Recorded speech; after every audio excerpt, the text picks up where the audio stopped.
আসসালামু আলাইকুম। আজ 17ই জানুয়ারি রোজ শুক্রবার চলে আসছি নতুন একটি প্রতিবেদন নিয়ে আপনাদের মাঝে মইনুল ভাইয়ের খামারে। তো আজকে যে গাভীটা দেখতে পাচ্ছেন দর্শক, ডাবল বডির বিগ সাইজের গাভী। গাভীটার তলা দেখুন দর্শক।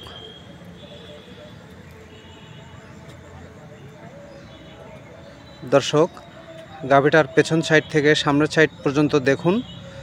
আসলে একটা গাভীর দুধ দেওয়ার যে বৈশিষ্ট্যগুলো থাকে, এই গাভীতে সকল বৈশিষ্ট্যই আছে। তো দর্শক, এই গাভীটা জাতে মানে অনেক সুন্দর, হলস্টিয়ান ফ্রিজিয়ান গাভী, 2 দাঁতের গাভী। দর্শক, এই গাভীর সাথে ষাঁড় বাচ্চা আছে। দর্শক দেখুন, এই গাভীটা যদি কেউ নিতে চান তাহলে অবশ্যই মইনুল ভাইয়ের সাথে যোগাযোগ করবেন। মইনুল ভাইয়ের যোগাযোগের ঠিকানা পাবনা জেলা চাটমোহর উপজেলা। দেখুন দর্শক, বাচ্চাটা দেখুন।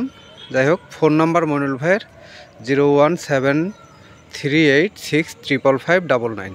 দর্শক দেখুন, বাচ্চাটা দেখুন, কি সুন্দর বাচ্চা। দেখুন, গাভীটার বাটগুলো 4টা চারদিকে ছড়ানো সমান্তরালভাবে আছে।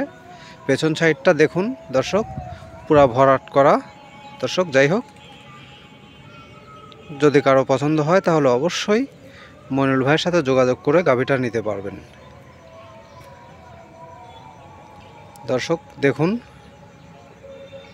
বিগ সাইজের গাভীটা, সাথে বাচ্চাটা কি সুন্দর। ধন্যবাদ। আল্লাহ হাফেজ।